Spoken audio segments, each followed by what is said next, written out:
Welcome back to the very first episode of 2020. We are now firmly in the future, flying cars, hoverboards, and regular trips to Mars. Actually, some of that stuff is almost happening, which is kind of crazy. But this is the ABC Music Talk podcast coming back. I hope you've all recovered from the festive period and are energized for the new decade.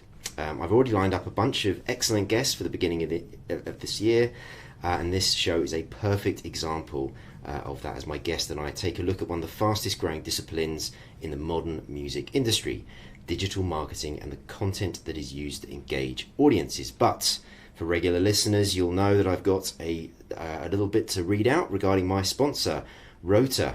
And that is, Rota makes it fast and simple to create music videos, promo videos, and lyric videos. Rota offers both DIY video creation tools as well as cost-effective white glove service via the team at Rota Studio. The web tool at rotavideos.com has all you need to automatically add stunning moving image visuals to your audio, both from your own video library but also from a large catalogue of royalty-free, high-quality stock assets. It allows you to create a full music videos in either 360 or 1080p definition, and you can create an infinite amount of drafts for free, allowing you to experiment with a vast amount of styles which add visual effects and different editing transitions to suit your music. Head to abcmusic.co and click the Rota logo on the homepage to access 10% off discount for the service. If you'd like more information on the Rota Studio service, contact me, Alex at abcmusic.co for more details. But back to the show. Now, this is to do with digital marketing and the content that is used to engage audiences. And in my experience, there are very few people that I've come across that perform leadership in this area better than my guest this week. VP of Digital and Creative for music company Empire, Moody Jones. Welcome to the show. Thanks for having me, Alex. Really excited to be here. Thank you very much for taking the time out. So we're currently in London, and Moody is travelling. He also DJs as well, so he's been on a little bit of a tour over the festive period. So he's taken some time out to come and do this. So very grateful for his help, and I hope that intro doesn't diminish the fact that we do actually work together, because I always feel like I should be clear with people, but genuinely I do mean that. Personally, I've been away from the sort of the campaign side of putting records out for a while, and when I came back to Empire, it was a real sort of learning experience for me, and quite frankly, having you in, being in the sales meetings, just listening to the way you do it, it's genuinely a sort of like a period of wonderment for someone like myself. So it's always an education. And in fact, your approach seems to be quite fresh. Right. And I wonder whether that's something to do with your background, because am I right in saying you're not traditionally from the music industry? Correct. So originally, I started off working at agencies that worked on campaigns for like Duracell and Heinz Ketchup, and a lot of these kind of like big home brands. And then I transitioned from there to working for an agency that specialized in adult advertising. So that's everything from porn to pharmaceuticals to basically anything that Google won't do. And then from there, I started an HR company and I joined an accelerator program. I kind of focused on all the marketing for the HR company. And then eventually our investor bought us out, and he was investing in a new kind of agency which specialized in music advertising. And he said, hey, I know you have your background in advertising and media buying, and I know at night you DJ and you're heavy in the music industry. Have you thought of combining both? So I joined this company called Wavo, which at the time was doing remix competitions. And essentially my role was to build this ad network for them. And fast forward to that, we went from making $50 a month to, by the time I left, we were doing a little over $500,000 a month in revenue. And then I decided to transition over to Empire because they were my favorite client out of most of the labels that we were working with. So it's just felt like a very sort of natural kind of... Yeah, I mean, you learn a lot when you're working on the other side. And so when I was at Wavo, a lot of the labels seemed like they kind of gave us the projects, but there was no flexibility. There was no creative in the flexibility side. So if they send us assets, those are the assets to use. If they send us a caption, that's the caption to use. There wasn't like input from our end. So if we had a better idea of doing it, they're like, sorry, that's what we want to do.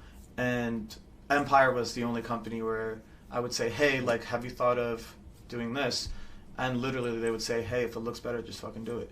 And I was like, great. Like, it just, you know, if it's a good change and the artist is going to win and they're going to win, then just do it. Like, it's kind of a no-brainer. And that's when I understood the difference between an independent label versus a traditional label. Right. Just the less layers less red tape. Approval and yeah. I mean, the approval is literally the person you're talking to. He's like, yeah, do it. Yeah. So how long were you working with Empire before? So how long have you been at Empire now? In March 1st would be 2 years. 2 years, okay. All right, very similar. And before moving to Empire, I was working with... So Empire was a client of Wavo for, let's say, 2 years? No, a year. And then Empire started asking for more stuff that Wavo couldn't do, and I decided to do it. So I just started consulting for Empire. But that was pre-March. That was pre-March. Right. And so for a year, I just worked with Empire directly. Okay, so kind of 4 years then. Yeah. All right. So, I mean, and Empire's 10 years old. Right. And so that's a good chunk of its kind of lifetime. Right. Because, I mean, from my understanding, pretty much you've more or less developed this department within Empire, which you're now vice president of, which is fantastic, by the way. Congratulations on the recent promotion. I appreciate it. Thank you. And I mean, I know that they've always been quite progressive as a company, right? And quite sort of aware. But obviously, someone like yourself with a very sort of specialist area of expertise, right? Working with them, alongside them, but then coming into the company, and from what I understand, you've created that department. Is that that's correct? I mean, I basically took being in an independent. So even when I was at Wavo is a company that had a lot of investors, and we didn't make a profit until like 6 years in. So when the company becomes very process oriented, things become less and less flexible, and everyone becomes tied to their title and their position. So at Wavo, although I oversaw the entire sales team, if I had ideas in other departments, unfortunately, I can't act on them, because at the end of the day, it's a company that's operating for profit, and they have quarterly targets. Mm-hmm. And if any of these ideas are going to take away from my main role, then I can't pursue them. And that's when I started to realize a lot of the frustrations / the benefits of being somewhere where I would have that freedom. From the moment I started at Empire, I started off coming in as like the director of digital marketing, but I think I spent the first 2 months like restructuring roles and figuring out a process to scale the company. And the reason I did that is because I like the digital marketing department is where things funnel to from the entire company. And I saw as we scaled, the workload is just going to get out of hand. And so in order to keep up with everything, we need a process, we need to project manage everything. And so I instilled that. And I think a lot of the growth that we've been successful with now came from just me seeing a challenge from my side and saying, hey, like, I'm sure the rest of the company will suffer in the future if we don't start acting on it.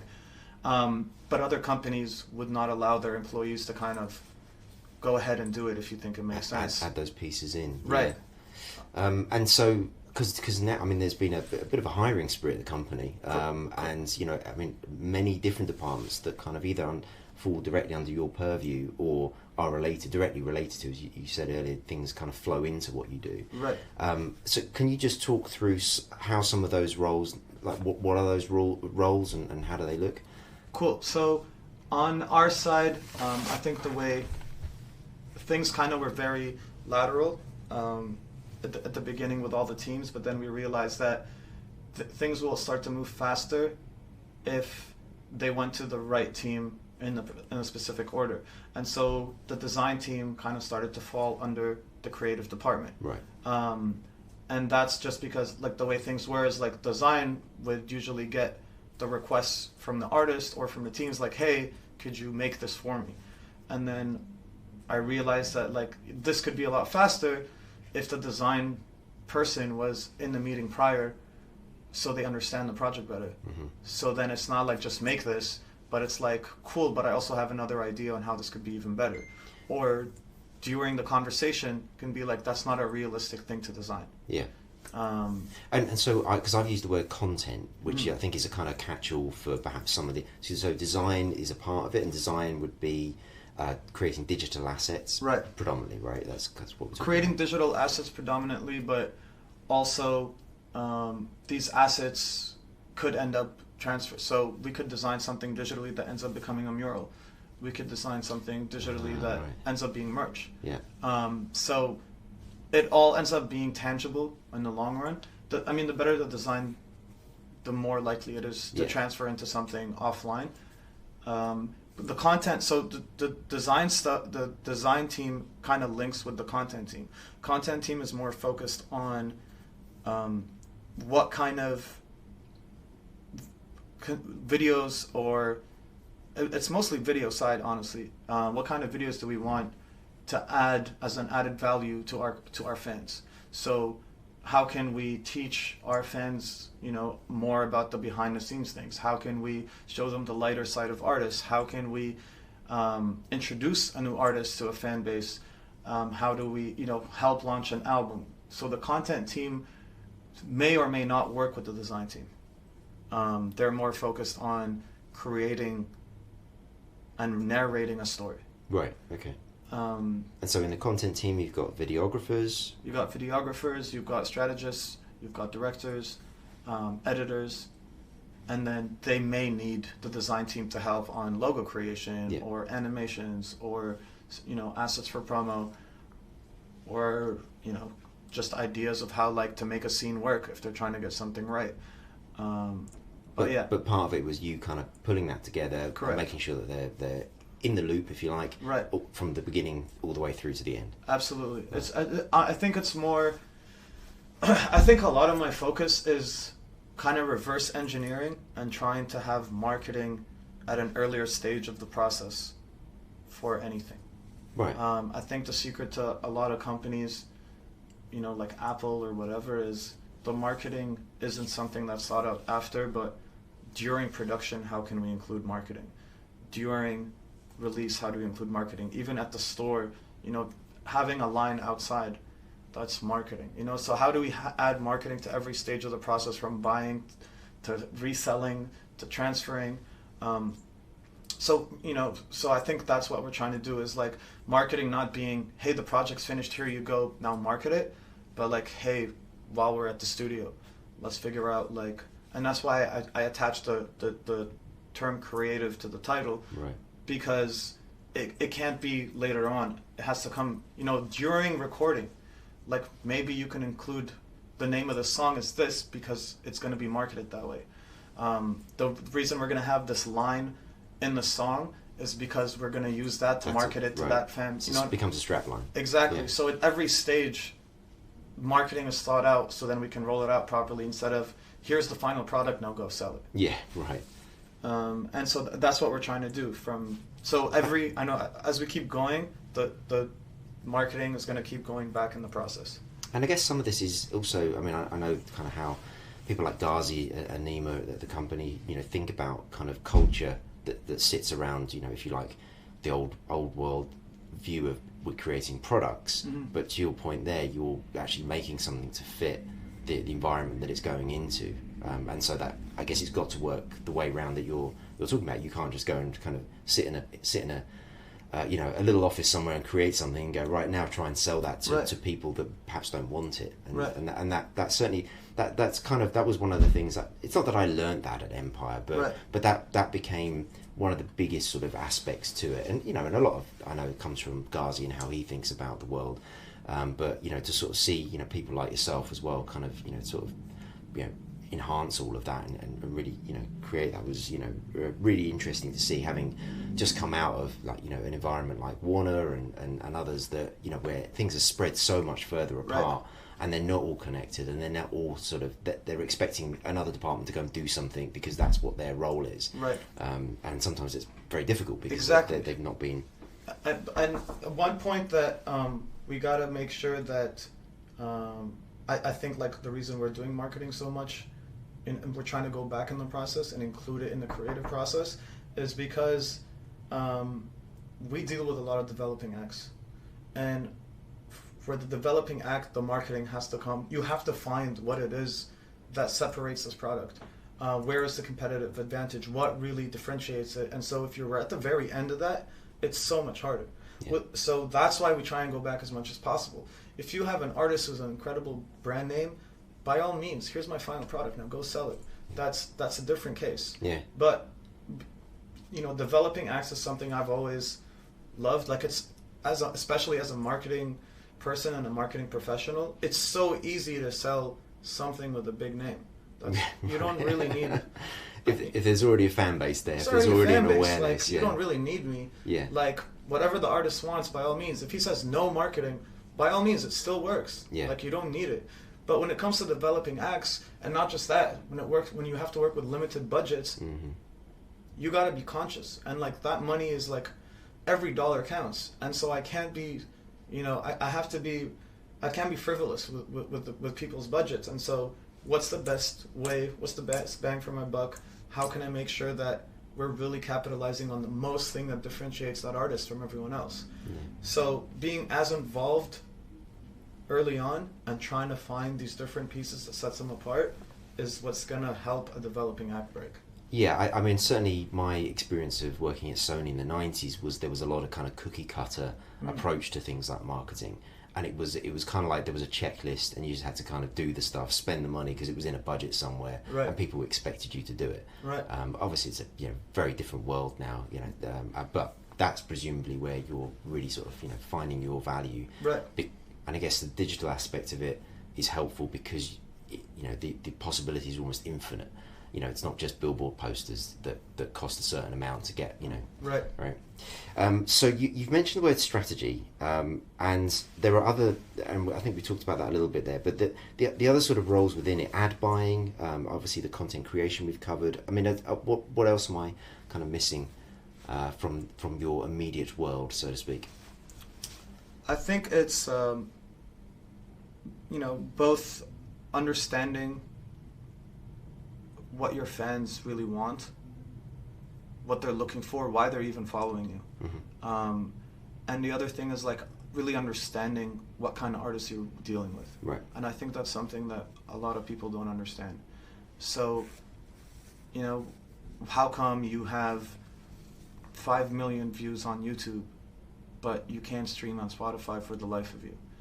It's a lot of people think that just because I have those views, I have to have those streams, but you have to understand that maybe you're a YouTube artist. It's possible that I only like to watch you. I don't like to listen to you. Well, perhaps that's where the audience is, right. And the audiences between the different services are quite distinct and quite different, and they're not always the same. Absolutely. Yeah. And sometimes, like, the artist doesn't realize that your music might not be that good without the video. Mm-hmm. Yeah, if you're quite visual. Yeah, it might not be that good. So it's the same with Instagram as well, right? It's the same with Instagram as well. I know that we've got a few artists that do incredibly well in terms of engagement on platforms like Instagram, but can we get anything to stream on Spotify? And that's the reality.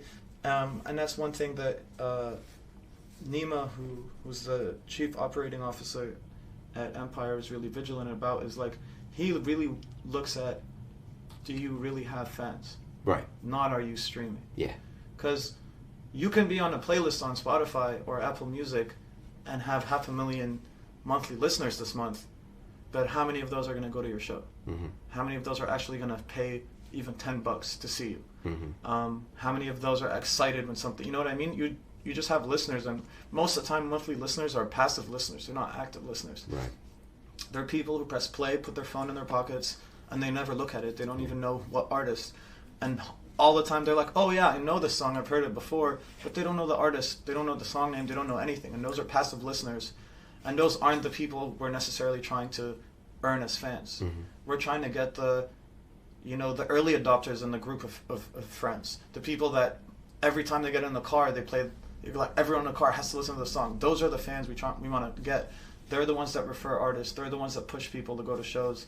And those are the ones that are going to become loyal fans and help translate your story to everyone else. Yeah. I mean, so on this subject, so I mean, I know that you do a lot of kind of pre and kind of, you know, live, if you like, and then post campaign analysis. Right. So you're looking at certain bits of the information that you're able to get hold of. Are there? I mean, what are the most important stats? I mean, you know, I mean, obviously engagement is kind of, I guess, what we were talking about there, right, in terms of like being aware of, is this person actually engaged, or are they passive? Right. So I mean, just some of the key platforms. What are the things that you typically look at to? So I'll start with YouTube, because it's my favorite platform. Why? It's the only one with feedback. Right. The comments. Comments, the likes, the view rate, the replays. Right. It's the only one that gives you that. It's also the truly global one, and also the one that anyone with a device and connectivity. It's the can easiest access. one. Yeah. But to me, YouTube's the best, because I can go and read like, sometimes I'll read comments and be like, you know, this artist would be great with so and so. I'd be like, yeah, you're right. As an artist, if I read that, I would be like, damn, like and then I see like it has like 1,000 likes. Like, that's a really easy conversation to hit that artist and be like, hey, like, all my fans are saying I should make a song with you. Here's the proof for it. Right. You know what I'm saying? It's like a no-brainer. And then it also helps me understand some people be like, you know, I love the intro. I love this. I hate how this happens. It's the only platform that allows you to do that. None of the other platforms do that. And like, the way I like to describe it is, on all the other DSPs, you're the artist playing the big room, and no one can go backstage and talk to you, right? And you're on a pedestal up high. YouTube is, you're playing a private party, everyone's hanging around, everyone's friends, and so like, you really see people's faces and how they're interacting and whatever. Yeah, right. And so that's why, like, I love YouTube. It's like, you really know if you're doing good or bad. And you know, it does require a visual component to make it engaging, though, doesn't it? It requires, but that's the thing. YouTube Music now, with their push, and the other thing about YouTube is their algorithm. Like, their recommendations are great. Right. Okay. Their recommendation engine is awesome. Right. Like, as soon as, like, I've never pressed play and ended up skipping later on when a song came in. Because it has all these other parameters in it. Right. On other platforms, it's just, did they skip the song or not?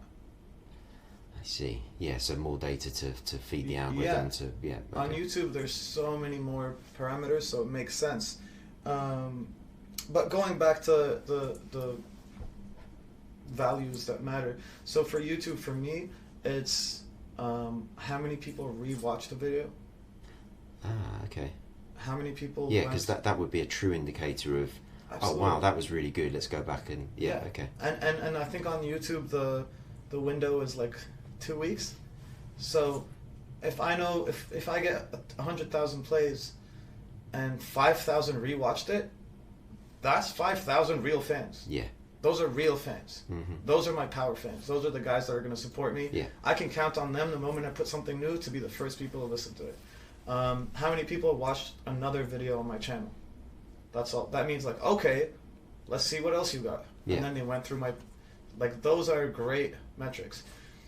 The ones people need to forget about are like ones like subscribers. Are like, I think comments are great, but I don't think it's a number you should care about. Right, interesting. Because you would have thought that extra step to go and subscribe to something with that consciousness, knowing that you're going to get pushed the next episode or the next video. The problem is YouTube's engine is so good that you never need to subscribe. Interesting. Every time I open YouTube, here's 5 videos. I never subscribe to the channels, but YouTube knows I like it. Yeah. So I've never had to subscribe. Interesting. Never needed to. Yeah. You know, and the only time I've ever subscribed is like an artist who I've never heard of, and someone was over and played me something and I absolutely loved it and I didn't have time to finish it, and so I pressed subscribe so later on, or so let YouTube know, hey, like, I love this, I just don't have time to listen to it now. But other than that, anytime you open YouTube, the recommendations are shit that's relative to you. But like, artists dwell on that. Like, how come I don't have a lot of subscribers?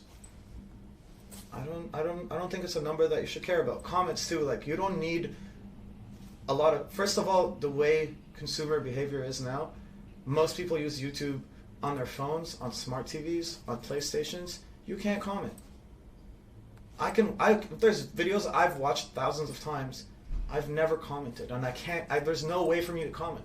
I watch it all on my Apple TV, or I watch it all on my Chromecast. Right, you can't comment. Right. Yeah, that is a change. Yeah, you're right. So if you get 1 million plays and you don't have comments, people trip, and they're like, oh, this guy has fake plays, or if you're running an ad campaign, oh, these ads are not real. It's like, no, they don't have the ability to leave a comment, and that's why YouTube is moving their comments to another tab, because it's not relative. And the other thing is, like, comments don't impact a video whatsoever. Mm-hmm. So when you see videos trending, that's just plays. Comments and engagement are not included in it. Because you could have 1,000 comments that all say trash. That's still 1,000 comments. Yeah. So it doesn't get included into the recommendation engine. It's 1,000 comments that say trash, but it's still going to get recommended. Interesting. So the subscribers and the comments, even the likes, I don't think...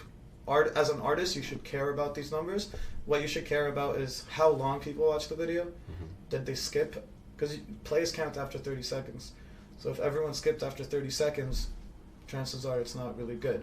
If people rewatch the video, then great. If people watch another video, that's amazing. If people shared the video, that's awesome. All the other metrics don't really matter. You've really sort of set my mind going about that kind of that awareness of how the devices and the way that people are accessing this information. Because I think for most people, they think YouTube on a computer, or a tablet or something that's got the kind of traditional interface. But of course, you're absolutely right. That I'm personally at home. I've seen a sort of a real change in terms of smart TVs in the house, and right. my kids moving from the smaller screen on the tablet to the bigger screen, because it's just so easy now, right. And it's remembered what they were last exactly. looking at. And yeah, it is a different. Even if you want to subscribe, it's a lot of extra. Like on a smart TV, you have to be in a video, you have to scroll down, click the 3 dots on the left, and then a new menu opens up, and then you go all the way to the right to subscribe. Yeah. That's a lot of steps for me to subscribe. Yeah, right. So if YouTube is downplaying it and not putting it front and center, why are we concerned with it being front and center? Yeah, yeah. You know what I mean? Very good point. Very good point.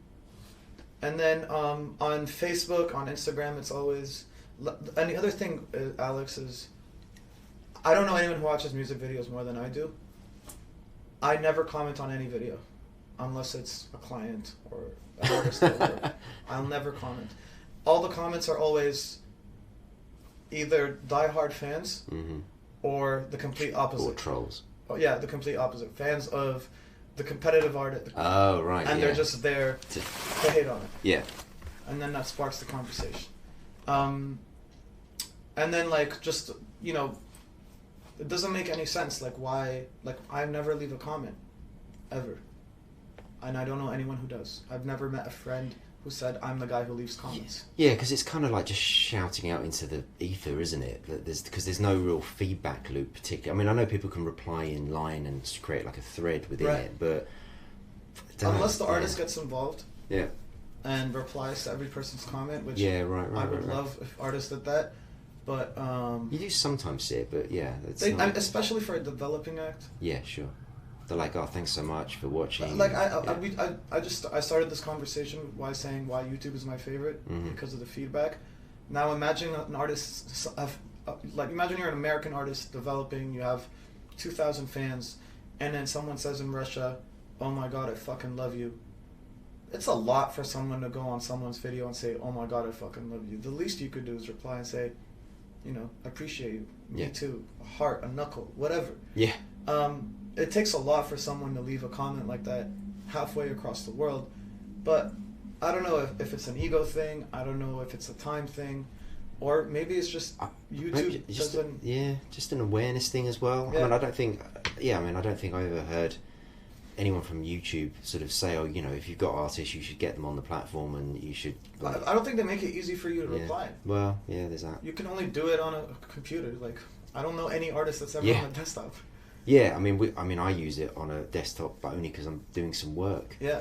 I'm there doing other things. Right. Yeah. But unless they have a the artist app on YouTube where you can quickly reply to everyone and do things like that. Right.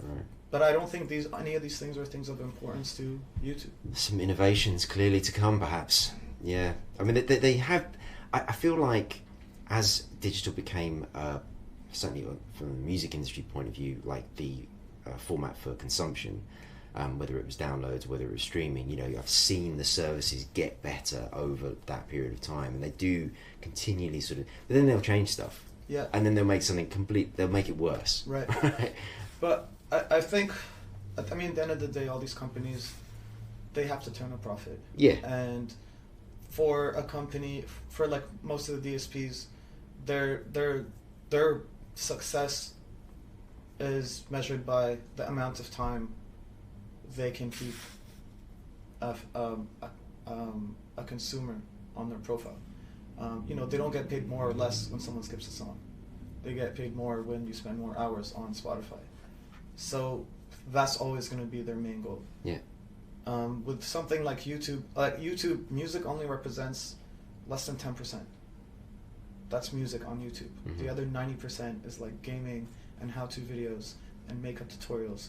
So for us to ever think that all these issues that we have are going to be escalated for artists, it represents 10% probably not. Yeah. It represents 10% of your portfolio.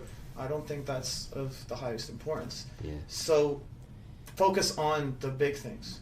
Don't focus on all the little things, all the details.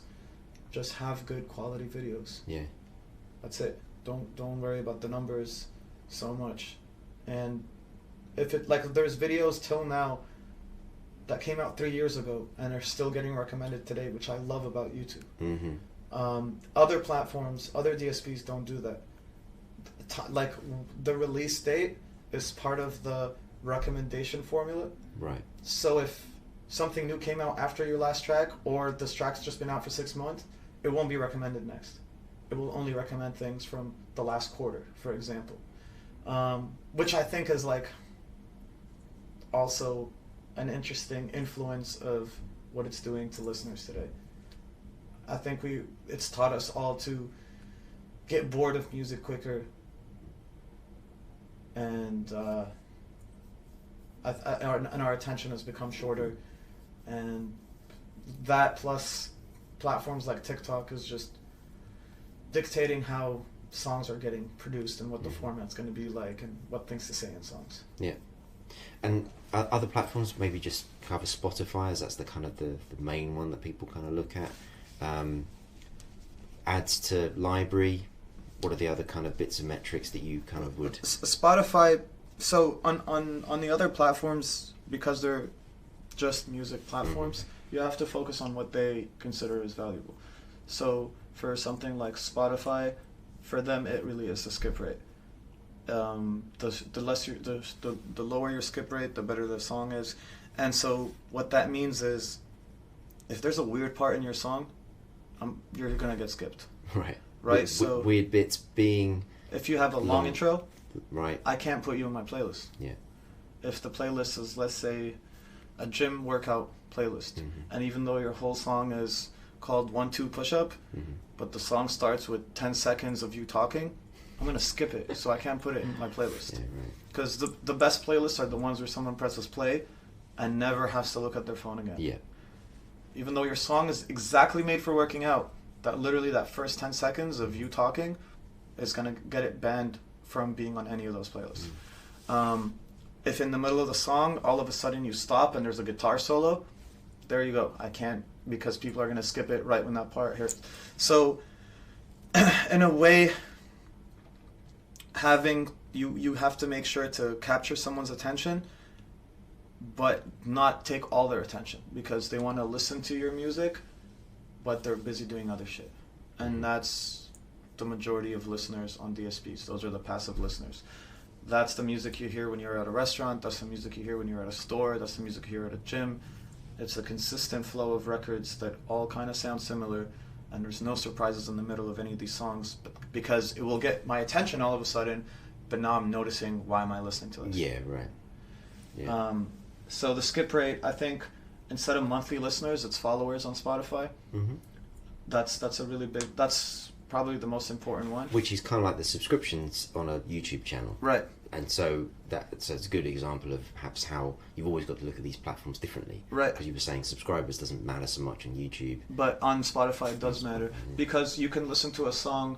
I can listen to a song 3 times, but still it's not going to show up to me when I go. And the thing is, the way the recommendations work on Spotify, no one really looks at the homepage and browses through what's going on. Mm-hmm. The moment you open Spotify, it's the playlists that are made for you. It's your release radar, your Discover Weekly, and then you gotta click, and then you press play, and then you don't look at your phone. Yeah. On YouTube, the moment you open it up, you see like 12 videos, and it's like ranging from stuff you've heard before, artists you've heard before, videos you've watched randomly, and that's the actual content. On Spotify, it's their playlist that is the first thing you see, not what the actual content is. Right. So right. You end up like following their lead. Yeah. The other, the followers is a big thing. One feature I'm hoping they put in soon, but so when you go to someone's profile, you have buttons to like go to their Instagram, to read their bio, things like that.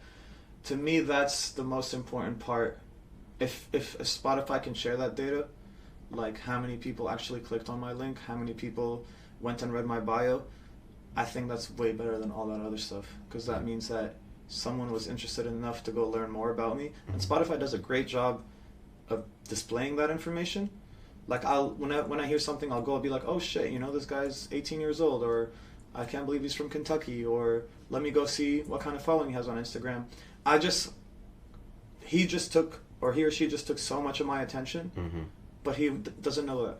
Yeah. He has no idea. Yeah, because on Instagram you can see that, can't you? It says how many profile views you can see how many profile visits. Yeah. The thing is, it's already in the platform. Like, it should be stuff that they should know, because you might realize that maybe there's something in your bio that turns people off. They go read it and be like, there's nothing special. Yeah, or actually, they're too different from how I see the world. Exactly. Like maybe there's some political views or something like that. And, so sharing that information with the artist would be great. How many people clicked on it would be great. Because then it like helps them know what needs updating. What do I need to focus on? And then saving to library or adding to playlist. Those are really good ones too. But same goes for Apple Music. It's just more and more those platforms will show you what you want to listen to. YouTube is I'm going to search for something and go watch it. It's very different. Yeah. That's why I feel like YouTube is a very active fan base, and Spotify is more of I'm going to play something and go do something else. Yeah. On YouTube, it's like, I have to pay attention. I just decided I'm going to watch a music video. Yeah. So now you have my eyes, my brain, and my ears. I'm going to pay attention to this. So I don't think it's the same on other platforms. Yeah.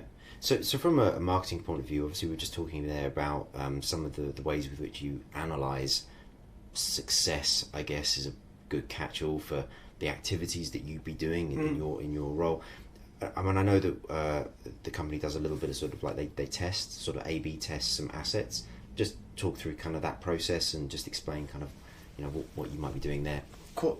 So it's a very good question. So I think a lot of what we do on essentially like the ad side, if we're running Facebook, Instagram, Snapchat, Twitter, ads, any type of ads like that, we always make sure to run dynamic creatives. So what that does is we upload as many assets as possible, and then depending on which ones perform best, the system ends up picking that because it engages better. In the past, we would create controlled tests for each different thing.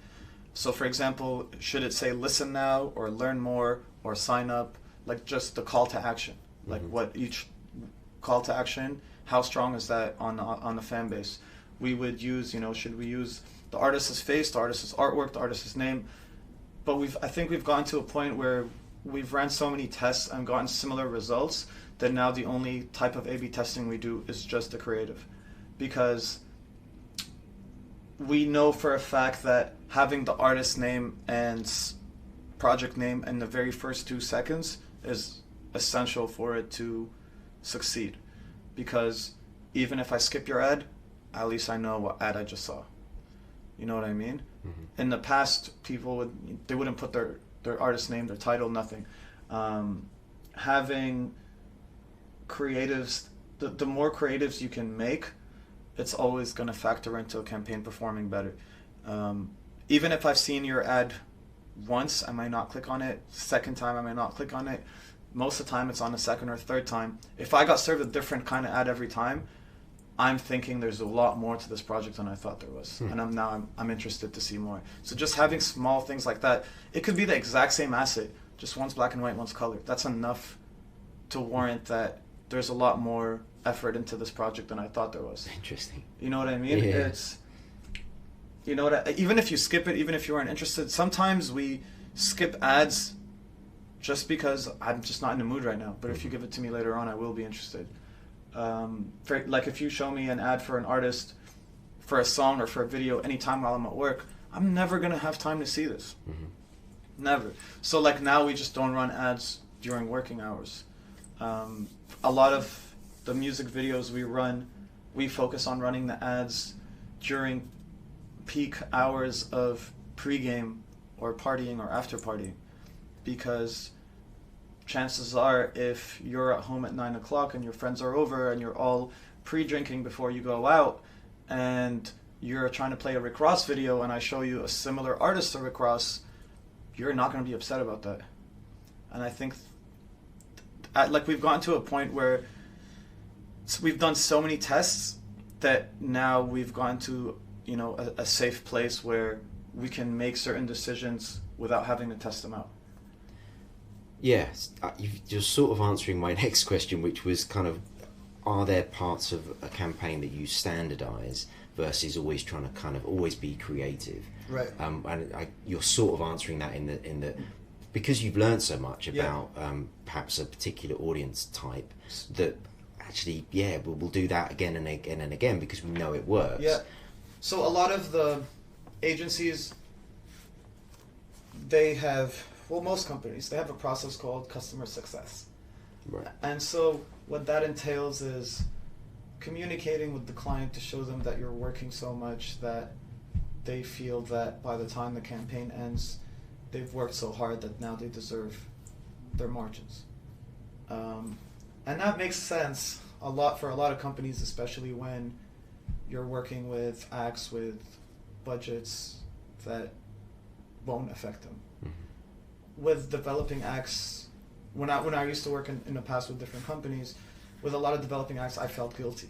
Like, there's no reason for me to test out the first week with this audience and then tell you a week later that, oops, that audience isn't great, but I'm going to optimize now and cut these out, and now it's going to be more focused.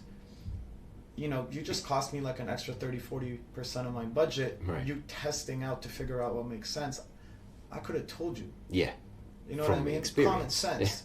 Yeah. And even in the rare occurrence where, really weird, but turns out, you know, divorced men between the age of 36 and 45 were your target. That's a very rare occurrence. I'm not really down to figure out. And if you're a developing act, chances are, developing acts, you're not going to get fans above the age of 40 with a brand new artist. Yeah. You know what I mean? You're going to get fans from a younger demographic on newer platforms that are early adopters, that like trying out things.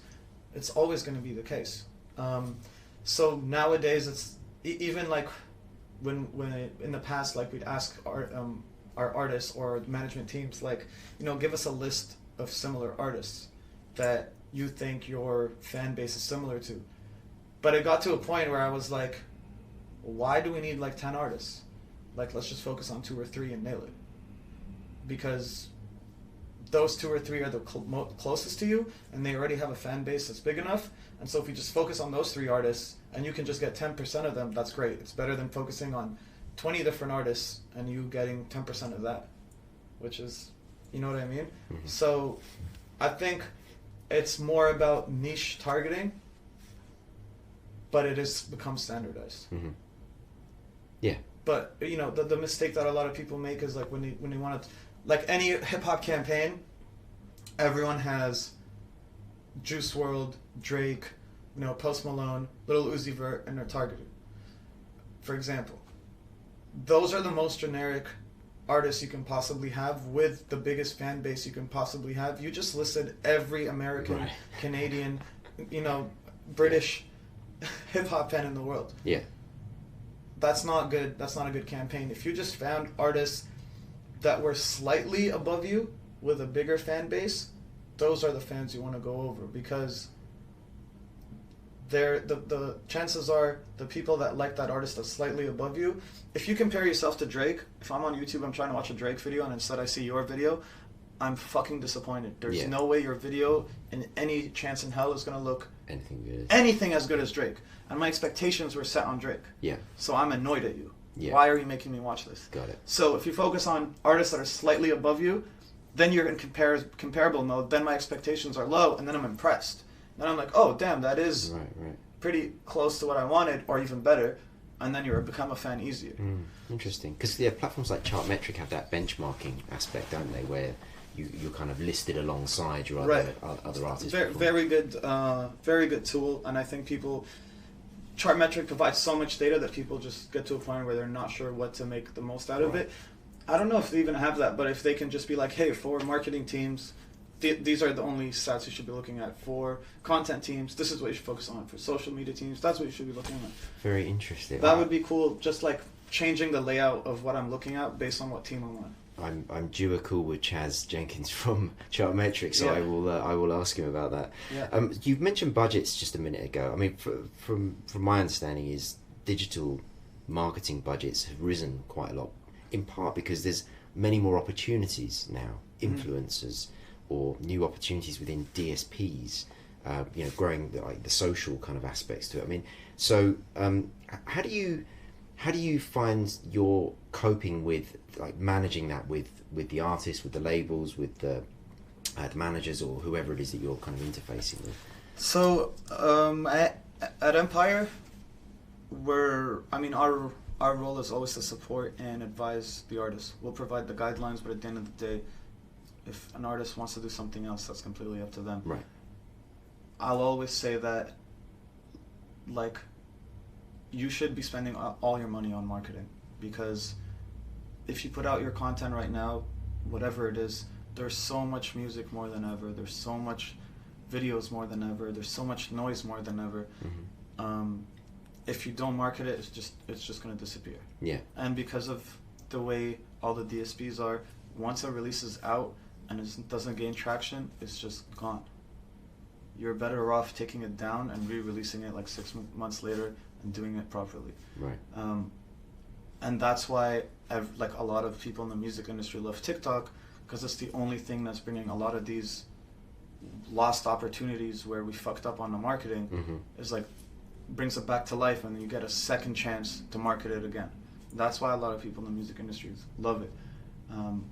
I'll always advise, before the marketing, again, going back to reverse engineering, spend as much money on the content. The better the quality, the cheaper your marketing is going to be. If I have to force more people to watch your video, or I have to force more people to click on your ad, and the forcing is what costs more money. Well, in terms of the video creation, where would you sort of get people to spend the money? Would it be on the creative design, getting the right director, or the type is it the quality of the cameras, or hiring out a studio, or location stuff? What kind of? I think the quality of the camera or the lens is for sure one of the top ones. Going back to what we were saying about consumer behavior, and now we watch everything in 4K. Right. On our big TVs. Because if someone makes the decision to watch a video, he's going to watch the video. Everyone has Netflix at home, that means everyone has YouTube at home. So if I'm going to watch your video on my TV and it looks cheap, sometimes I literally will not like a song anymore because the video ruined it. Oh, wow. Yeah, because when I heard the song, the quality of the production was good, the mixing was great, the mastering was awesome, and I imagined an idea in my head, and then I watch it, and I'm I thought you were way more developed. Yeah, right. You look a bit sort of underdeveloped. Yeah, you look underdeveloped. And then because you need that aspirational bit, don't you, to kind of admire someone. It's the expectation. You know what I mean? Right. And same with the ads, like I was saying, if I'm expecting a Drake video and I get something else, I'm going to be disappointed. Right. So it's the expectation. It's like I heard the song and I'm expecting it to be a certain thing, and then I watch it and I'm like, this is disappointing. Because I guess that can work the other way around. Like if you're somebody who actively searches out new artists, you almost would be disappointed if you came across a highly polished video, because you'd be like, I'm too late for this. This is what somebody else is already on this, or this is perhaps feeling a bit manufactured. Right. Yeah. So going back in the marketing process and being like, hey, this video is great, but how can we make it different? Maybe the whole video is sideways. Maybe the whole video, you know what I mean? But let's find something, let's spend money on making it different. Because if there's at least one thing that people can find to talk about, that's going to shave from my marketing budget. I don't have to spend as much because there was one thing to talk about. People put out videos all the time and complain about comments. I'm like, there was nothing to comment on. There was nothing. It was just a music video. Right. So it's... What do you want me to say about it? There was nothing special. So spend money making it special, and then all these things will come from it. And then the marketing becomes easier. And then even the marketing has a direction. Like, because we did that special thing, when we do our media buys, let's focus on that. It comes back to some of the stuff you were talking earlier about, like if there's a particular line in a song that's particularly potent, perhaps, or will capture the imagination of youth culture. You'll pull that out of the not only the song, but it'll end up in the videos. It'll end up in the the strap lines for any ads that you might be running somewhere else. So a lot of times, for example, artists will put out videos too late. Right. Yes. Now, a year later, when I've heard your song 1,000 times, my expectations are so high. Right. If you put out a crappy video, I'm annoyed. I'm like, really, after all this time? Why? It was better without the video. But look how much money you just wasted. Either crush it and do something great, or don't do the video. I was still going to YouTube, and I'm fine with the audio still, because I like the song. Okay. Yeah, interesting. Because not all artists are visual artists, are they? No. And it can be. I mean, I do wonder at sort of like how much pressure people feel to, as you say, like kind of create, say, a video that is not just the audio with the visual, but it's something that speaking to them through the other medium of the visual, and it's hard, right? You often need a whole set of skills that you don't necessarily have in your immediate team. Right? And sometimes, like, your song might not be good, right? So if your song's not good, try and have a exceptionally good video. Because at least I'll watch it. That's true. At least I'll tell someone else to watch it. But it's not that your song wasn't good. There was nothing special about your song. It sounded like everything else out there. So how do I make it stand out? Make it stand out. And then maybe people will give it a second listen. But a lot of people, a lot of artists are putting out stuff that looks exactly the same on all these different fronts. There seems to be a bit of a formula around, certainly in hip-hop videos. Unless you already have the fan base, you can't do that. If you already have the fan base, because they're expecting you to put something out that doesn't look polished, that looks exactly like your last 10 videos. They're expecting that. And actually, if you do something different, they're like, you sold out, or you changed, or I miss, the 2018 version of you. So, but if you're, like, most of the things I'm saying are based on breaking in. Developing. Standing out. Getting out of the clutter. Getting out of the noise. Once you're an established artist, none of these rules apply to you. Because anything that you do will... You can because your voice is heard when you come in. Like, people can be like, this video sucks. You can say, well I did this because I wanted to feel what it's like to have a shitty video. And people are going to be like, wow, that's amazing. You know what I mean? They'll hear you. You know what I mean? That's pretty funny. You mentioned TikTok very briefly there. There's Triller as well. And because, I kind of had this, it's not really a question, but around sort of UGC being slightly different from... like the influencer campaigns, but I guess that's kind of also UGC to a certain extent.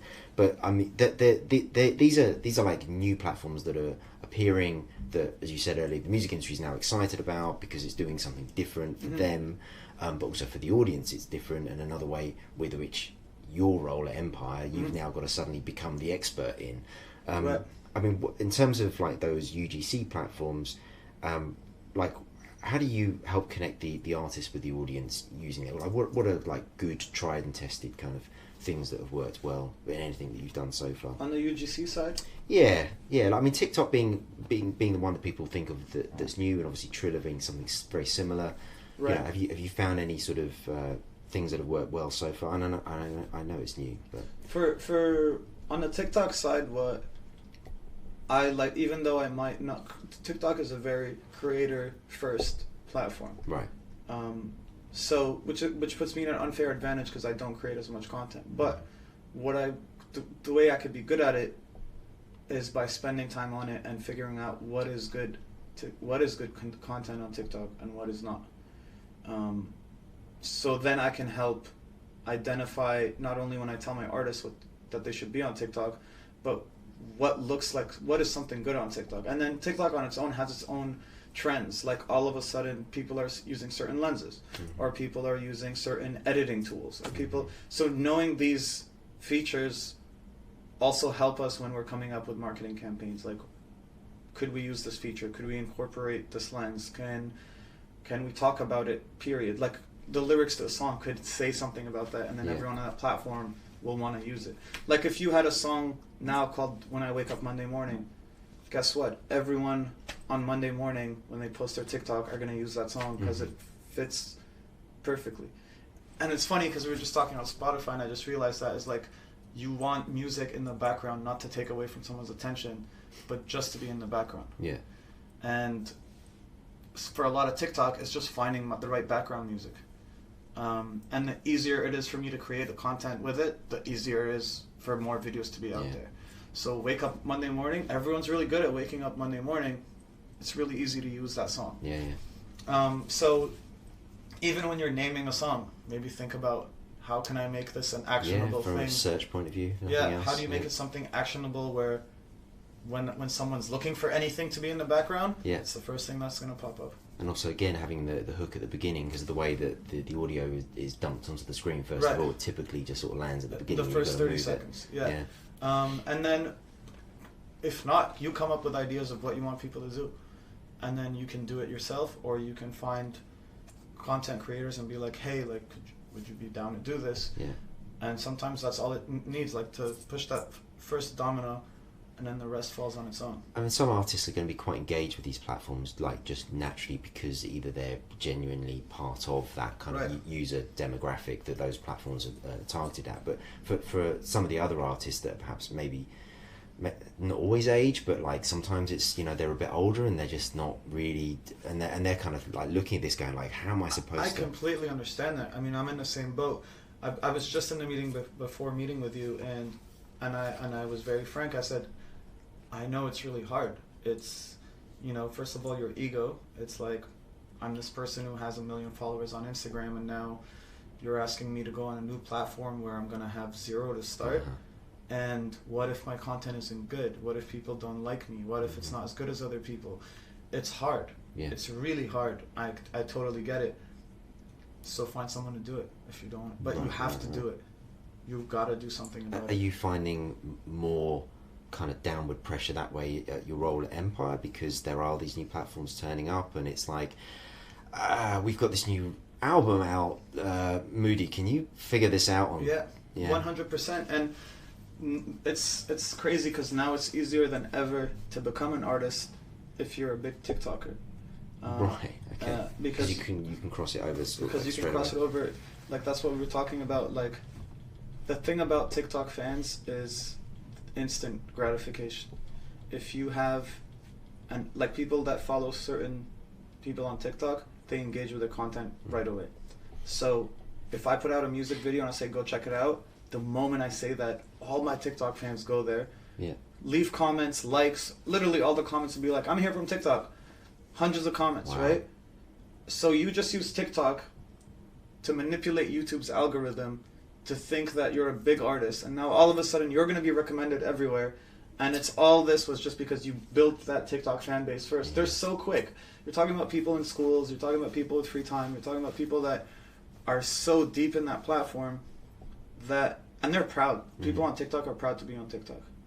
And then I guess people are going off and finding the record on Spotify, and then Right. that's then also having that impact over there as well. Absolutely, Yeah. but it starts with building that fan base on TikTok first, and that's why like I'll ask a lot of artists to do it, but if they don't want to do it, Then you can't do anything about it. Yeah. And I understand that, like, even for, I think almost every day I record a TikTok video and then delete it because I just don't think it's as good. Right. Because like I want to have my own personality, just like any artist would want to, and it's hard to find when you're coming in late. Or the thing is, a lot of people's TikTok is completely different than their like they're all wacky and silly and funny, and like if you look at their Instagram, they're polished and they're models and they never smile. Like, it's, you know what I mean? Yeah. So unlocking that third door isn't really easy for a lot of people. Yeah. Because Yeah. it is a big deal. Yeah, absolutely. So I'm guessing this is quite a tiresome question, but is there a best strategy? Do you get asked that question, like, what should we do? Yeah. Oh, like, I guess a lot of the time, and are you just kind of sort of thinking? I guess you have a process, right? When you're presented with that question, like, what's Right. the best strategy for a particular artist? You probably have a process of, my guess is, understanding how to approach this. I mean, you know. So, I mean, the first thing, I mean, it's definitely a question I get asked often, and every time I answer it, I try and Paraphrase. or improve on it. Yeah, of course. But yeah. The last time I answered this question, I think it clicked in my head, and I'm gonna paraphrase that. But Okay. people are so used to music being consumed audibly for the longest time, but today music is consumed visually first. Mm-hmm.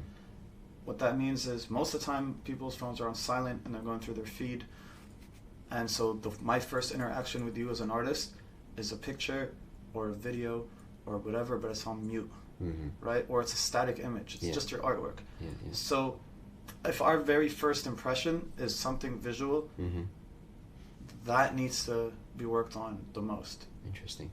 Because first I'll consume your music visually, and then I'm going to click on it and engage with it with more than just my eyes. Yeah. Then it's my eyes and ears, and then my brain is going to want to learn more about you, and then more and more, we form this relationship. So working on like your aesthetic, your visuals, the way you look from the get-go, being clean and consistent and different, which is the most important one. Every single artist that's blown up in the last 10 years had completely different branding. From Lil Nas X to, what's his name? The Snitch. Oh, yeah. You know what I mean? To Post Malone, to every one of these people is a completely different comic book character. You look at them and it's different. If I'm scrolling and I see that, I'm like, who is it? Yeah. And then you'll go off. And then I want to learn more. That's when the discovery happens. Yeah.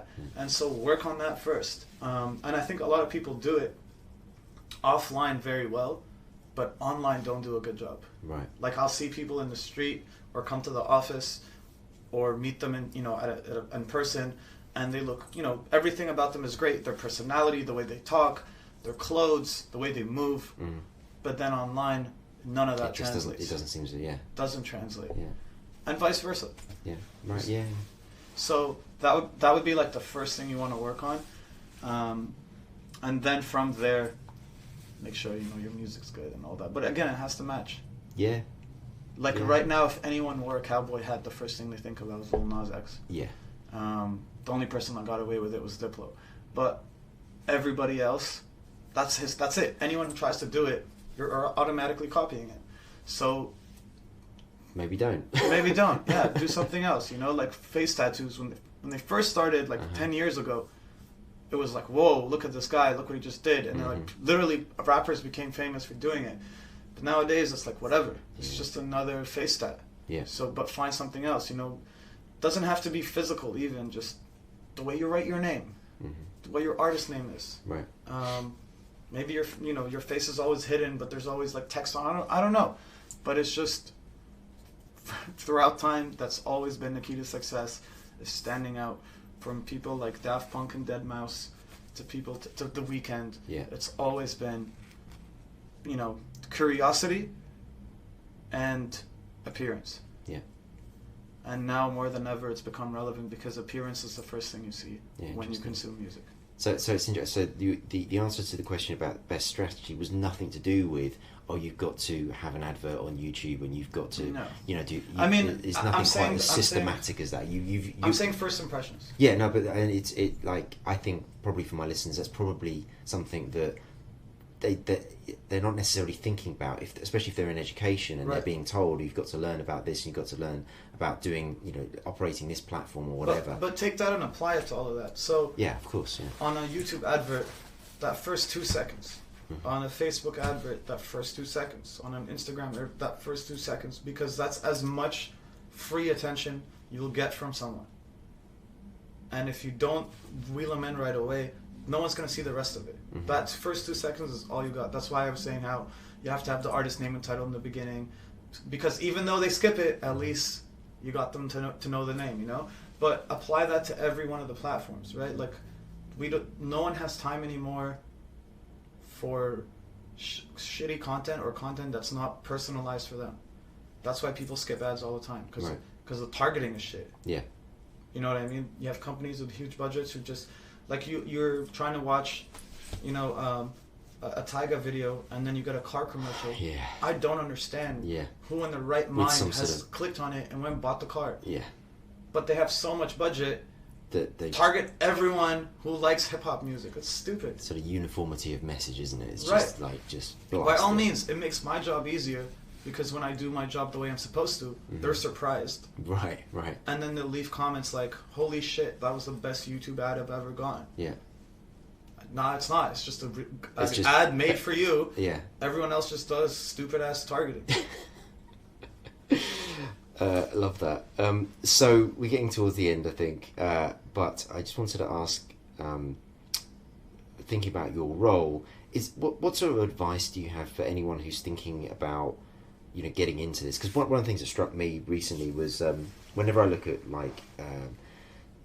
job adverts, a lot of them are in this kind of space, because it feels to me like, especially record companies are kind of going, we need a digital marketing person, and often they don't even know what that means, or they don't have a very good idea, and that's actually why they need to hire somebody to come and teach them about it. Right. But obviously you came, from outside the music industry. Do you think that was a benefit to you and in this application of, you had this interest, you were a DJ, producer as well, right. Yeah. So you said earlier, you've sort of combined that personal interest with your professional life and this other skill that you had around advertising and the rest of it. But I mean, do you think it's advisable for somebody who wants to be a good digital marketing person to, in the music industry, perhaps to go and experience that somewhere else, or does it not really matter, and therefore you could come straight into the music industry?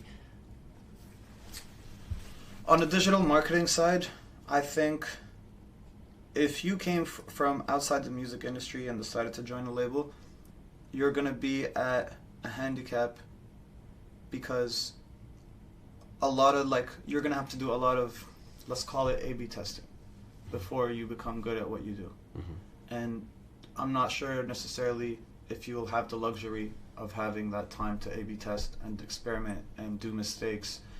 When I get a campaign, I can write the media plan off the top of my head in 15 minutes, and I know exactly what artists to target, what keywords to use, because I'm in the music industry. I understand who's bubbling today, who's actually related, who's related to this artist with their aesthetic, who's related to this artist in that city, what are certain artists I shouldn't use because for some reason their fans are annoying and just dislike everything. Mm-hmm. Things like that I've learned from working so much help me skip so many steps and get results from day one.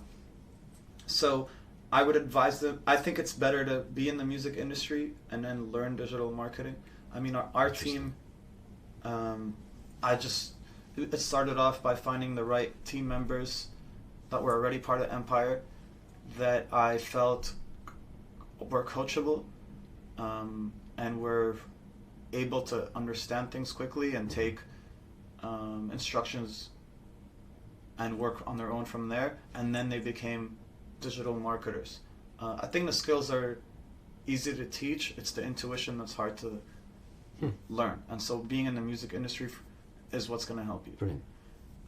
The others, and the thing about digital marketing too is like, I came, 10 years ago, what we were doing in digital marketing does not apply at all today. So if you're joining today, there's probably things you're going to learn that someone that's been in the industry for 10 years doesn't know. Yeah, I had another guest on the show, an author, and he said, I forget who he was quoting. It was Scott Cohen, who started The Orchard, who I think has a mantra around, if you think you know everything about the music industry, then you don't. It's just changed. Mm-hmm. It's like just in that absolutely second. 100%. And then one thing I've become really good at is, before this meeting we were talking about how like we went from being the youngest people in the room to all of a sudden being right.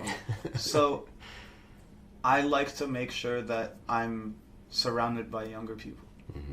And younger people that are smarter than me, younger people that are going to challenge me. Mm-hmm. I can't, and I have absolutely no ego. Like we can be in a meeting and I'll ask the youngest person in the meeting to be like, what do you think? Mm-hmm. Because you're the closest person to my target audience. Yeah. And your input is probably better than everyone else in this room. Mm-hmm. So I need to hear what you have to say about this. I think I've heard you say that in meetings actually, where you've sort of stopped everyone because they've all vocalized their opinion and you've gone, but none of you are 12-year-old girls or whatever the example was. Yeah. It's like, maybe we should go. Yeah, like why, it doesn't make sense. That's just your opinion. Even though most artists don't even know their own fan base. Yeah. Most artists don't know how TikTok works. Most artists don't know. So surrounding myself with people that are smart and younger and are coachable is because I can teach anyone how to do digital marketing. Mm-hmm. But I can't, and they can teach me how, people today are listening to music or how they're consuming music or where they're finding music. As much as I can, I'll stay up to date and I will use these things, but they're better off being more in tune and telling me what's going on. Mm-hmm. So, just to answer your question, I think digital marketing, you can learn digital marketing today, and because it's something that makes Facebook and Google and all these companies a lot of money, all their training modules literally every year get better and cooler and smarter and better certificates, so you can learn all this on your own. Right. But you need to have that intuition and the knowledge from the music industry to understand how are people discovering music today, and that's why we should be doing this. That's incredible advice. Thank you very much. So I think we'll call it a day there. Thank you very much for coming on. Really appreciate your time. Really happy to be here. So to my listeners, thank you for listening. As ever, I welcome all feedback, comments and suggestions for future shows. You can reach me on my Twitter handle @AlexBranson. And if you want to send me a direct message, just put podcast DM in the message and I'll follow you back. Or, of course, head to the website www.abcmusic.co, where you'll find a contacts page. Drop me an email. Thank you once again.